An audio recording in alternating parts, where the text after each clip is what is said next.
Hey nerds, Farmer Jesse here. Welcome to Growers Daily, your daily dose of ecological farming insight. It is Wednesday, March 4th, 2026, and obviously this is where my voice stands at the moment. I feel great. My voice, however, does not reflect that. But that's also why there has not been a show this week, so apologies for that. But today I don't have to do a ton of talking because today's show we are chatting with Dan Gangon of Broadfork Farm in Virginia, which I recorded pre-voice apocalypse, so that's good. I saw Dan and his partner Janet speak at VABF conference a few years back in Virginia, and I just loved how down to earth they were about the ups and downs of winter farming in particular was that subject, but farming in general and work-life balance, which is a lot of what we chat about today. We are also going to be talking about how and why they certify as naturally grown and how that label has worked for them. I love this chat and really appreciate their work, so let's do it.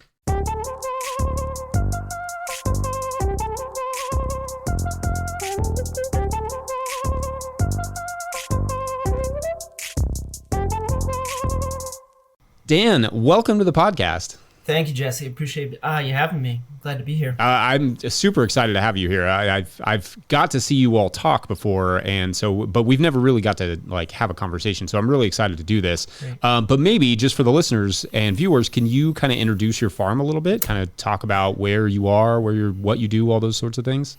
Yeah, my wife Janet, Artema, and we've been farming here in Central Virginia we're going on our 16th season.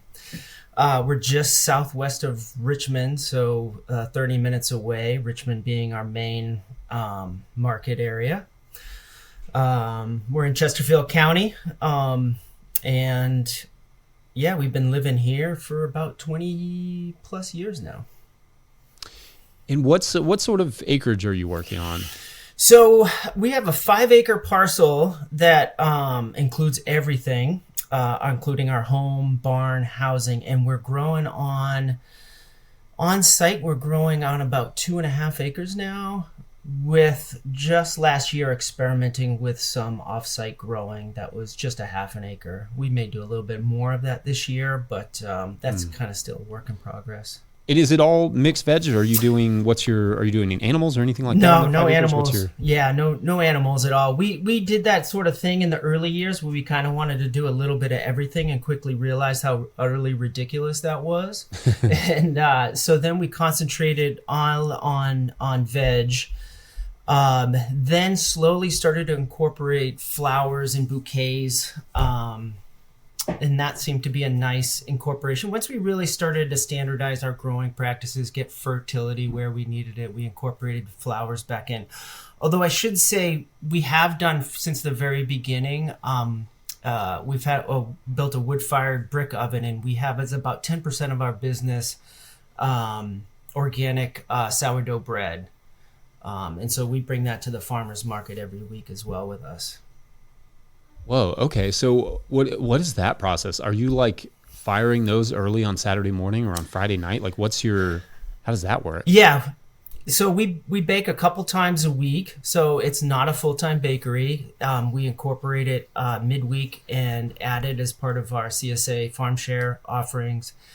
And then so that would be on a Tuesday, Wednesday, and then Friday, Saturday for the big weekend farmers market. We also distribute farm shares on Saturdays as well. So we do a big bake on the weekend. So yeah, that's late nights on Friday and early Saturday mornings.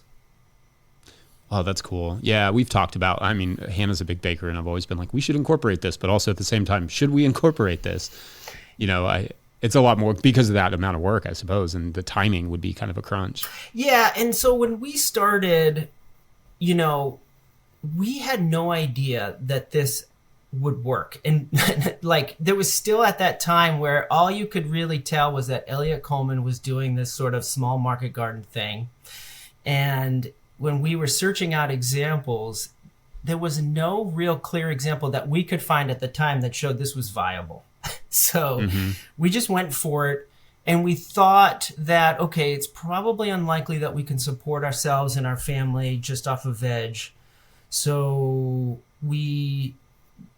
nor did we even know that we would be able to support our family off of it, which we have been now for almost a decade. But we definitely thought the strategy was going to have to be 4-season farming, and then wanted a little bit of a buffer with cash flow and stuff with bread.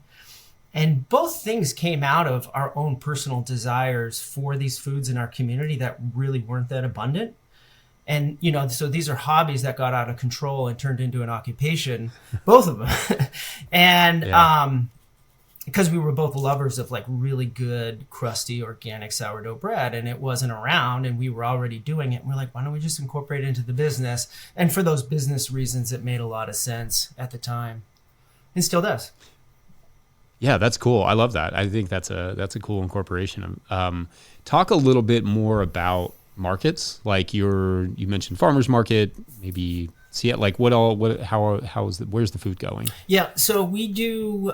So the breakdown is 45. Yeah, about 45% is going to be in a CSA farm share. For another 45% is going to be at farmers market, just one Saturday farmers market in Richmond. Then we have been doing almost since the very beginning as well, just a self-serve on-site farm stand that's open 7 days a week. That's just slowly been growing over time in business and a little bit of size, but and then just a tiny little bit of wholesale to local, health food stores, just a couple, and some restaurants here or there, but nothing major. That's a small percentage, maybe 5 or 10%, depending upon the season. Talk a little bit about that farm store situation. Is it just, it's kind of on your site there and people can come pick up what they need, Venmo you, that sort of thing?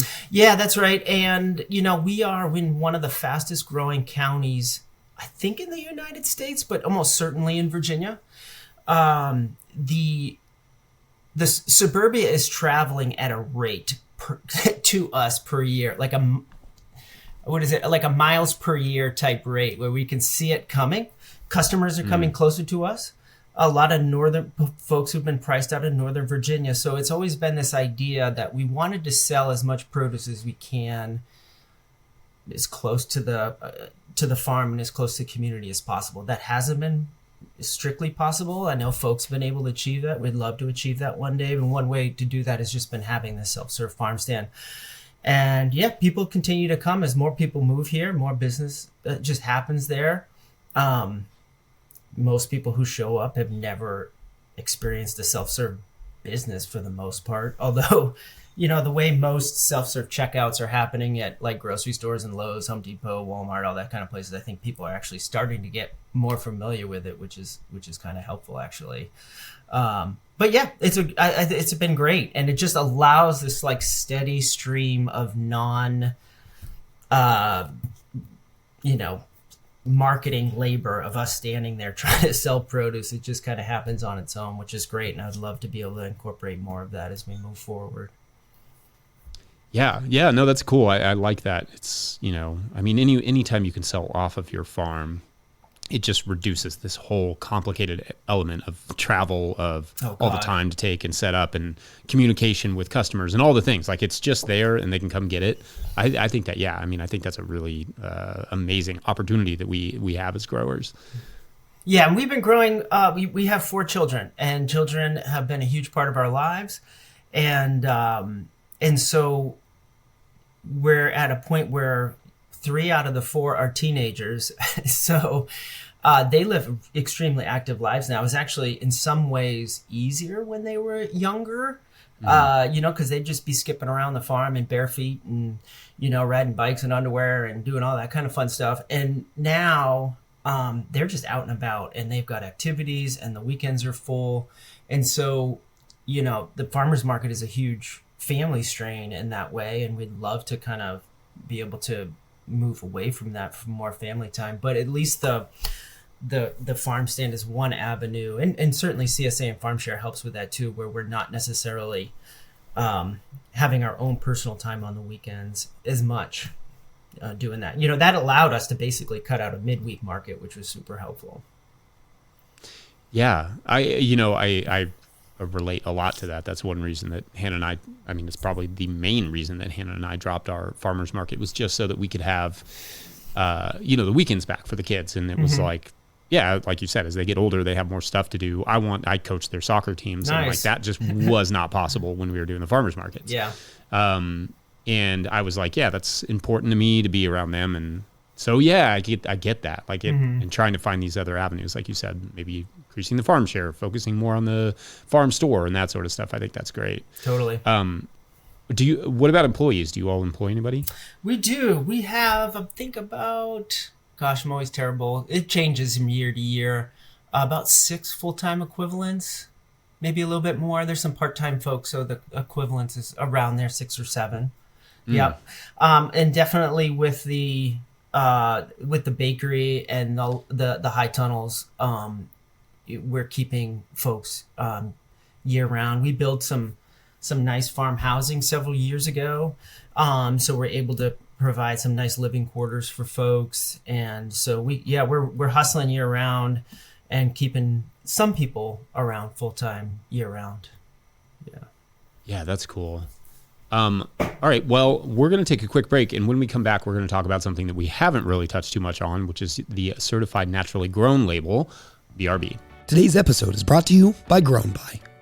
Grow smarter with Grown By, the farmer-owned cooperative. Grown By is the platform for online sales of everything: custom and traditional CSAs, halves of beef, flower bouquets, wholesale to restaurants, and now Grown By supports in-person sales too. With their new app, Grown By Register, you can supercharge your market and farm stand, finally bringing together your online and offline sales and customer data. Grown By is proud to make local food accessible by processing SNAP benefits online and in person right within the app. Grown By helps you to put your best food forward. Schedule a demo today at coop.grownby.com/no-till. That's coop.grownby.com/no-till. All right, back to the show. All right, so talk to us. I know that you all are CNG, Certified Naturally Grown. That's your certification. So can you talk a little bit about how that works or how you got into it? Yeah, certified. We've been certified naturally grown almost since the very beginning. I don't think maybe starting in year 2 or 3. And it was really great for us and still is, although not quite as important. But so our market, where we were in Virginia at the time, like farmers markets were just starting to come onto the scene. And so there wasn't a ton of consumer education happening. Those first 5 years were very much, I can remember the hustle vividly, right? And I think many other experienced growers know that, like when you're not just starting your business from scratch and building soil from scratch and all that sort of stuff, but you're building your customer base from scratch. A lot of us do, right? And it required a ton of education. And a lot of that starts for us with the certification. And it was a way in which we could start teaching these customers, like, we're growing differently, we're doing things differently. And they didn't know what the different was, but then that starts the conversation to be able to communicate to them, yeah, this is what organic farming is. This is what sustainable growing practices consist of. This is regenerative ag. These are all the things that we're doing. And of course, as you do that, and as we did that, you're basically adding value to your product, right? So oftentimes certification is considered a value added product, because you want that value to be able to justify the price that you're selling these products at, and customers seem to really appreciate knowing that. So we loved having it. We loved it being that kind of starting point for a conversation when you're trying to differentiate yourselves with other growers at the farmers market. So yeah, we still love it, and we still love being a part of CNG. And I mean, you touched on it for a second, but is that partially why it's not as important now? Is it helped you build that customer base to the point that you're like kind of secure in what you need, like you're not necessarily looking to grow? Yeah. So it's interesting to see how people do it differently. I mean, we've definitely had a number of friends so let me say, I think CNG works perfectly if you are into the direct to consumer game and you just want to be educating your customers and building your customer base. If we were doing wholesale, I think we would be interested in going certified organic so that you're serving customers who still trust that brand, and there's no interface with us. So they're not getting all of that juicy details and connection that they get with a face-to-face grower. And then a number of people in our community just, as they got established, they're just like, we don't need this anymore. Life is busy. Farming is crazy. We don't need to keep trying to do that. And that's fine too. I think we're just kind of we just like love CNG. We've always loved the people with CNG. We're kind of loyal to CNG. And so we keep doing it, even though, our customer base is solid now and it's great. Maybe they don't need it. We don't talk about it as much, but we kind of just have it as part of, I guess, our farm brand and identity now, and just want to keep doing it. And our role has changed a little bit with CNG too, where we're doing a lot of teaching with the CNG kind of farm school series that they do periodically. And that's been fun and as a great way to give back to the organization as well. Can you talk a little bit about the process of certifying with them? Yeah, so I would definitely love to just tell people that I think the website is terrific. So if you're curious, please go check it out, naturallygrown.org. And the FAQ page is terrific and pretty much answer everybody's question. And give you a good idea of what's possible. But for the most part, CNG, you're following the National Organic Program standards. So no synthetics, herbicides, pesticides, fertilizers, all that kind of stuff. And but what makes it unique is that it's a nonprofit organization and it's farmers certifying other farmers. So you're giving another farmer a tour. And we have found that works really well. We were certainly skeptical at the beginning when we started doing it, but we've really, actually, I think my confidence in that method has grown over time and feel really good about it. And then there are, in case people are worried, there are other ways if you don't have a like say another certified naturally grown farmer in your area. There's other ways to work with that certification. Again, that's in that FAQ if people are curious. But if you're wanting to get started, you want to differentiate yourself, I think CNG is a terrific option, and I would definitely encourage people to go check it out and talk to the crew there and see if it can work for you. It's great. It's a great organization. Yeah, and I think, I mean, in general, even though Hannah and I are no longer certified organic, when we're trying to figure out if we want to use a product, we kind of do ourselves defer to what is the organic standard for X product or whatever, in case in the future we want to recertify or whatever. And that's kind of what I've been, and what you said sort of, but that's kind of how I understand CNG to operate too. So if you're like, can I use this product in CNG and can I use that product in CNG? Really, it's like, for the most part, you can kind of defer to what the organic standards are, and that gives you an outline of like, this is what their standards are too. Does that make sense? Yeah, definitely. And, it also is, and I would just say it's also just part of a greater, for most farms, especially as you're establishing your customer base.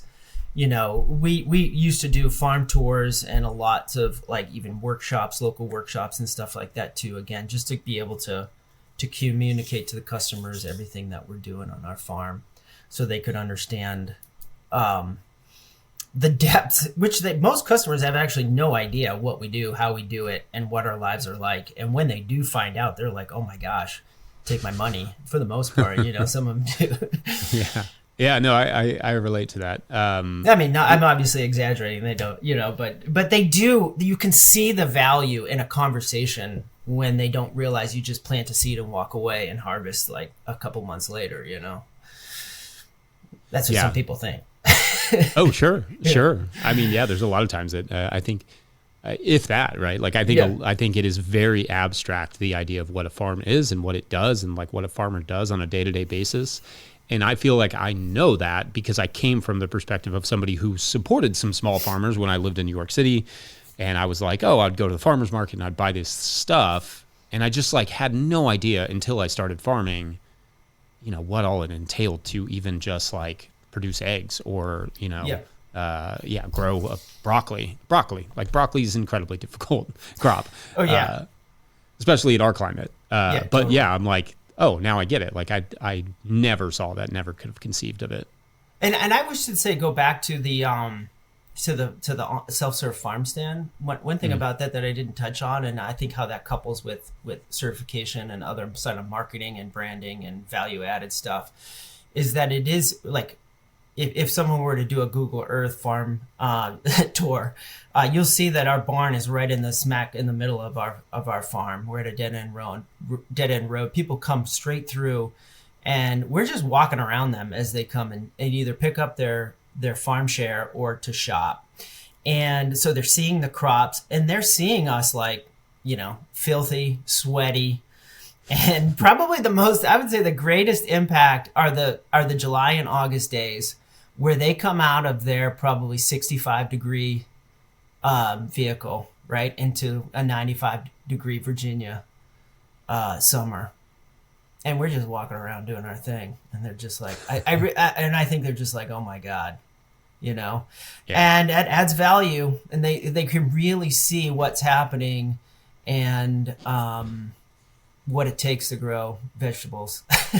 And they're usually like, oh my God, thank you. You guys are amazing. I love that. I love that idea that's like a value add of just like being there, being present around, or them being present around you working is like, Yeah, you can see it in the data. I mean, the on-site farm shares, the retention is much higher than the kind of the off-site, no interaction, no seeing of place and farmer.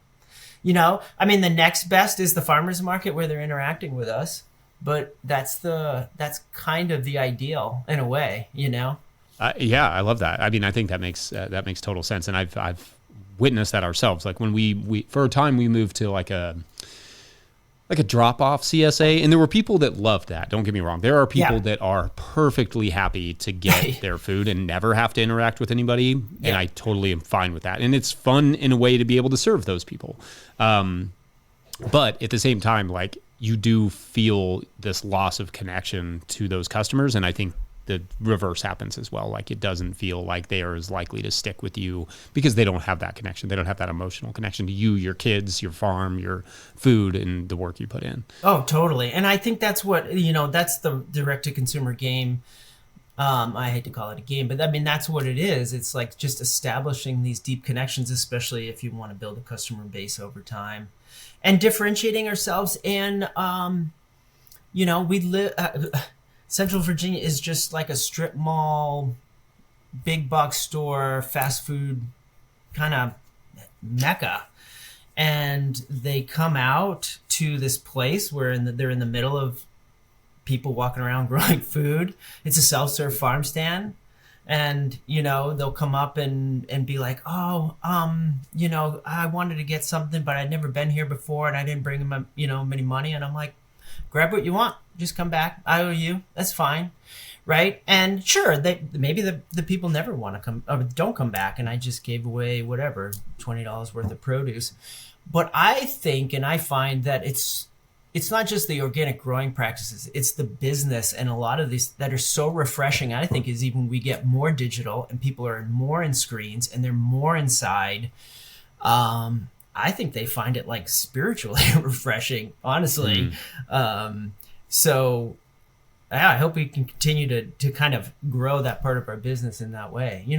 People go by like 2 Walmarts to get to us, I mean, the access to food and convenience is even in an age of, delivery, of Uber Eats and things like that. It's a different world, but at the same time, I think people are craving authenticity in this world.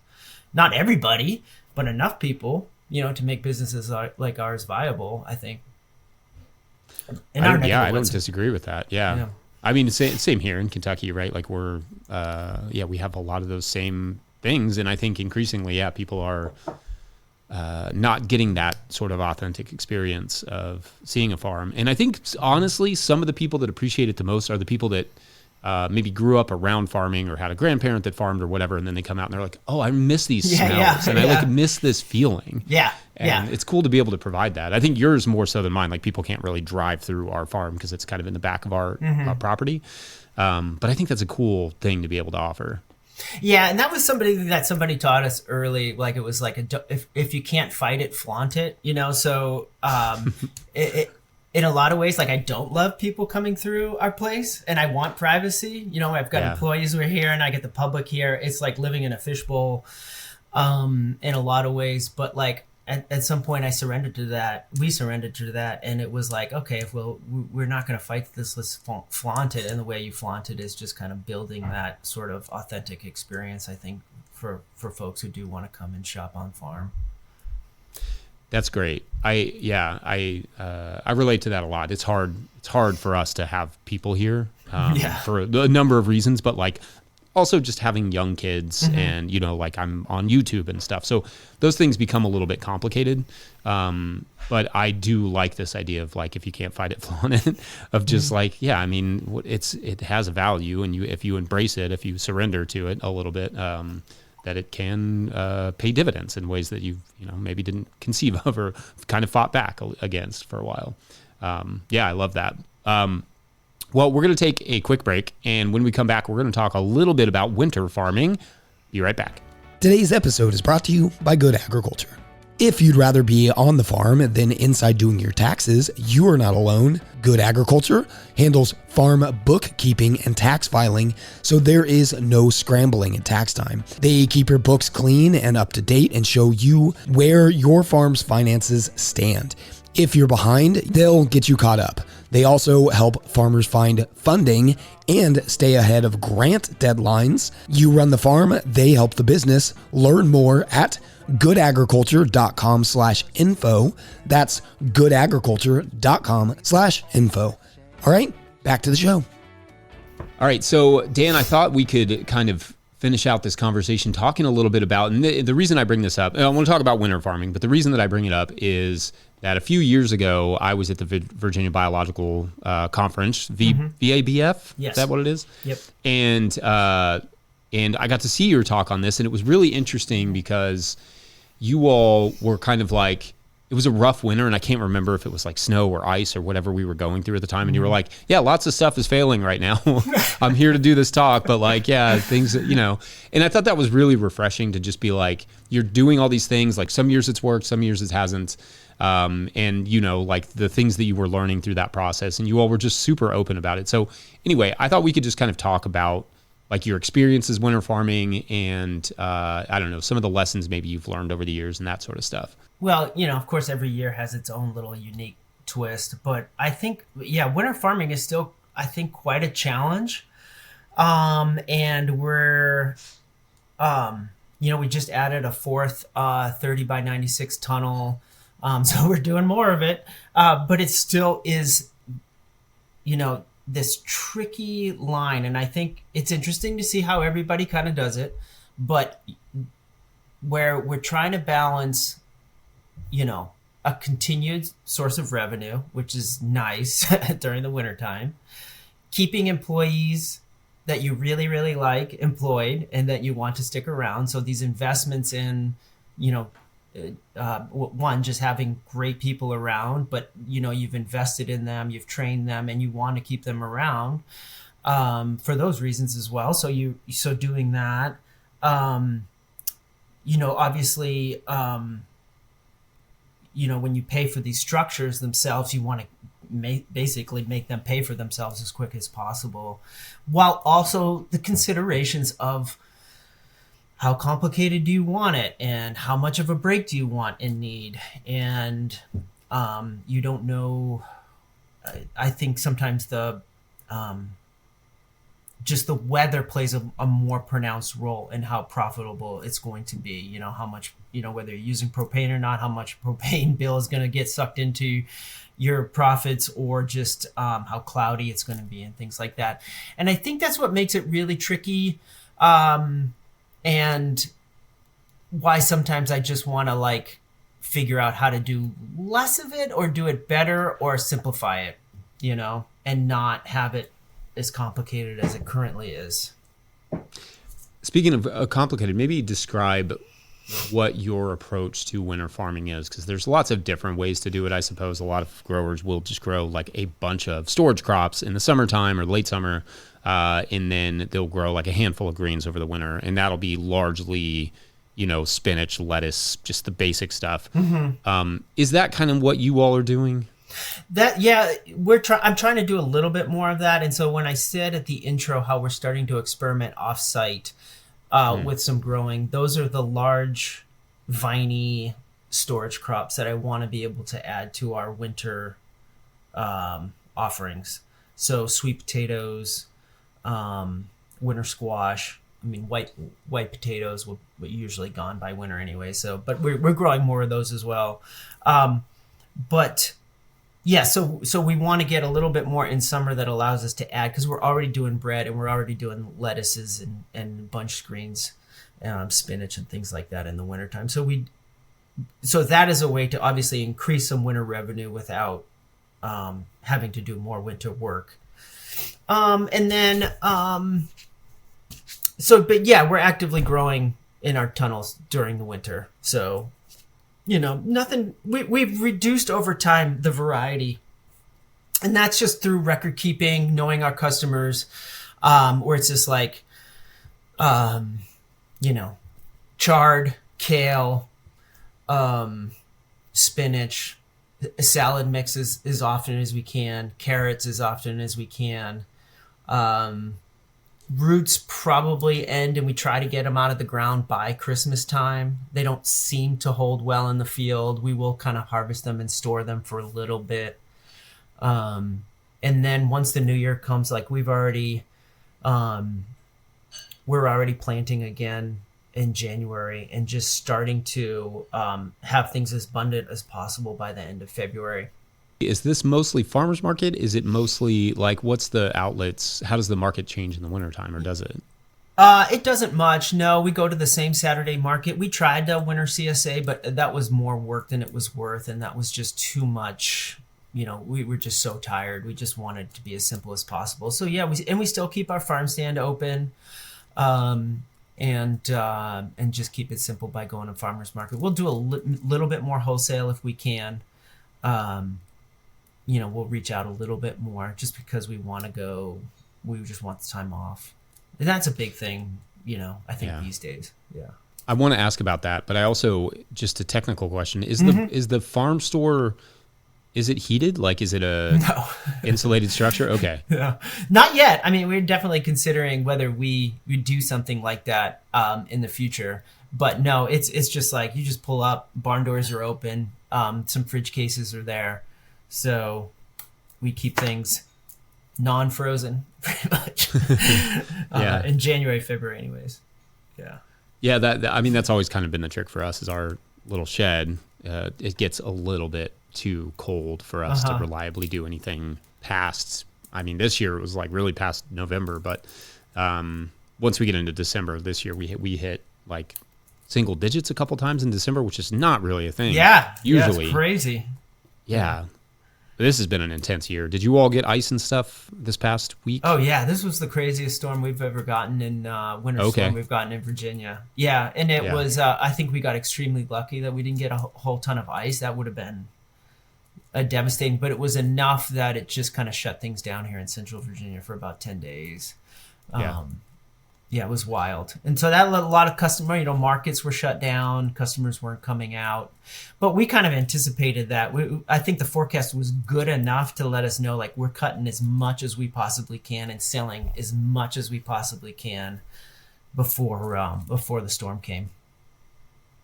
Isn't that so funny, the difference? And you were kind of touching on this. Like in the summertime, like you can have these crazy storms, you can have these crazy weather events, you can have droughts, all this stuff, but like stuff is still growing. Yeah. And it's usually fine. Like the markets are still open. And maybe you do have like a devastating something, but like for the most part, it's like, maybe things shut down for a couple days and you're good to go.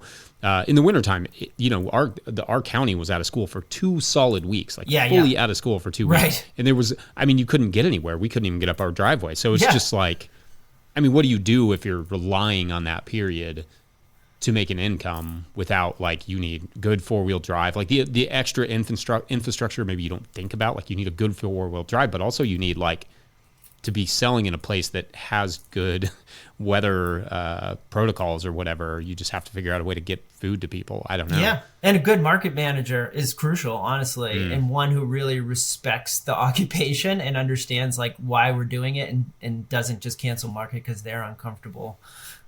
So when folks are going to market, make sure you are interviewing your market manager and make sure they have your back. Because there was somewhere we went to market and we try to stay outside as much as possible just because it's easier.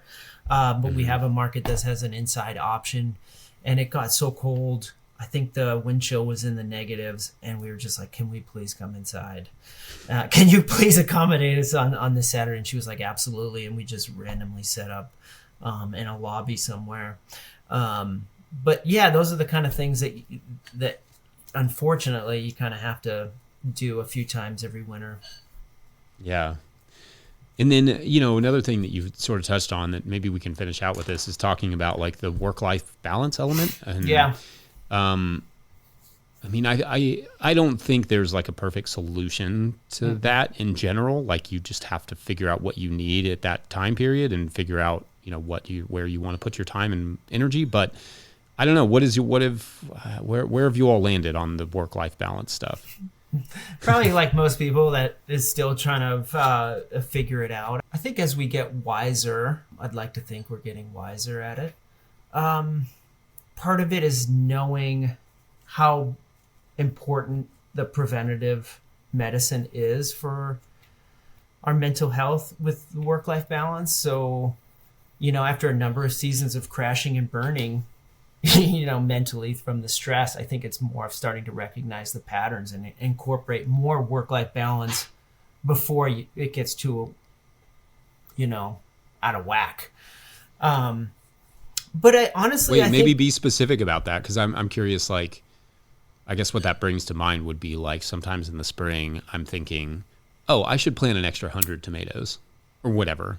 And then in the summer, I'm like, oh, now I have to deal with all these extra tomatoes. Is that kind of like what you're talking about, or does it go deeper than that? I'm thinking I'm on the life side of, but similar, meaning like, oh, I'm going to crash and burn like I always do by the beginning of August. So I need to like plan something fun or enjoyable or relaxing in July.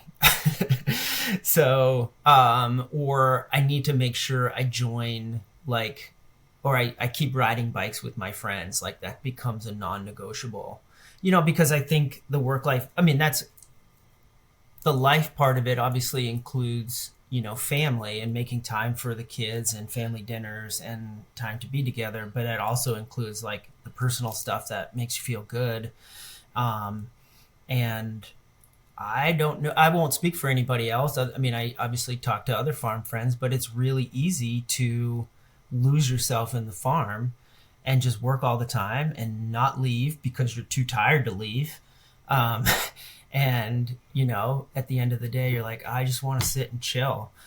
But then that progressive loneliness, I think, becomes a problem. And so you have to kind of get out. Now, I think the kids have helped me get out. I think if I didn't have the kids, I probably would stay on the farm like all the time. So they helped me get out, but then prioritizing those relationships to be like, I've got to get out. I've got to go ride bikes with my friends, or I've got to go see some live music or go camping or stuff like that. It's like non-negotiable. I have to do it because I don't want to crash and burn and then become a burden to everybody else in my life, my family, my friends, or things like that, Oh no, that makes total sense to me. I have those sort of non-negotiables as well, and we kind of already talked about it with with me and the kids. It's like I love coaching their soccer teams. I love That's my like community experience and being engaged with not just my kids but like the whole community. And like for me, if I had to give that up to run a successful business, I feel like I'm in the wrong business or something. Mm-hmm. Like I would have to completely redesign the business because that just does not make sense to me. I just don't want to get to that point like later on in life and be like, oh, I'm so glad I missed all those things with my kids so that I could make a little more money. It's a tough balance. It is. And I still have a long list of those things that I feel like I've missed. and don't have it figured out. There's, the number of Saturdays where I was like, I'm sorry, we're in a heat wave. I've got to stay home and keep stuff alive. Like those days are soul crushing, especially if the family's out doing fun stuff. Yeah. But yeah, I'm with you with the coaching. Yeah, our kids, we've gotten involved in local mountain bike team, and it's incredible. We get to coach, ride with them, meet other cool people who are doing the same activity, and it's been amazing, and I love it. And I'm so grateful that my kids pull me off in that way. Yeah.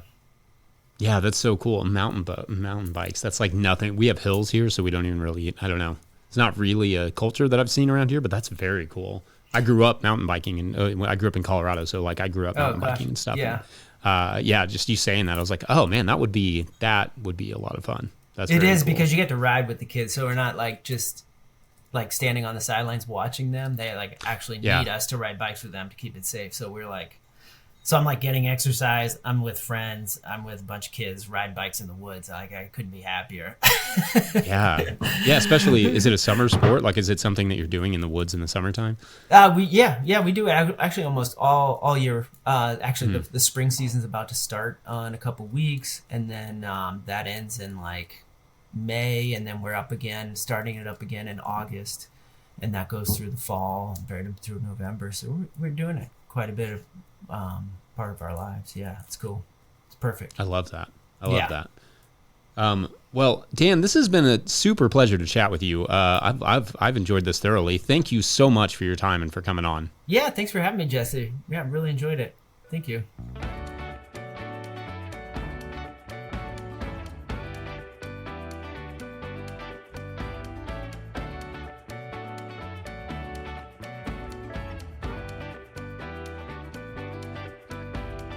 All right, how awesome was Dan, right? Anytime you see Dan or Janet on a conference schedule, make sure to hit up that session. We'll put some links in the show notes for how to follow them. And anyway, I think that's it for this particular Wednesday of March of 2026. I'll try a show tomorrow, but if I sound like this, I probably won't do one because it is physically difficult. But don't forget, No Toll Growers is a nonprofit 501c3, so donations are tax deductible and greatly appreciated. Please make sure to like and subscribe and or follow wherever you're getting this podcast. That's an easy way to help us out as well. Enormous thank you to all of our show sponsors. And if you'd ever like to sponsor this show, you can reach out to Farmer Michelle at notollgrowers.com. Huge shouts to Willie Breeding for the theme music, Mike Hilbert for the production help and editing, and my wife Hannah for everything in the world. Also, shouts to Epidemic Sound for the background music that you can hear.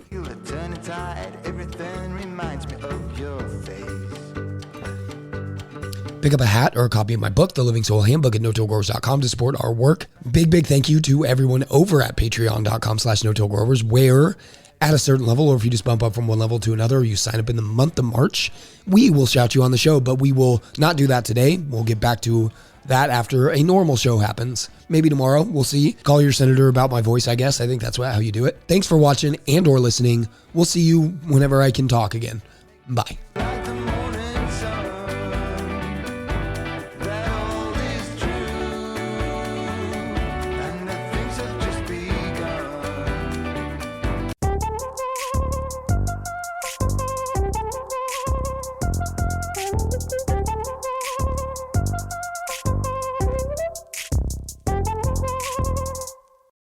I'm no designer, but I know my brand inside and out, and I know a generic-looking website when I see one. Wix Harmony has blown me away. It's a website builder that lets me switch back and forth between using AI and hands-on editing tools, so I can create a website exactly the way I pictured it. I even get a personal AI agent that's an expert in web design and helps me out. Try it out for free at wix.com/harmony. That's wix.com/harmony.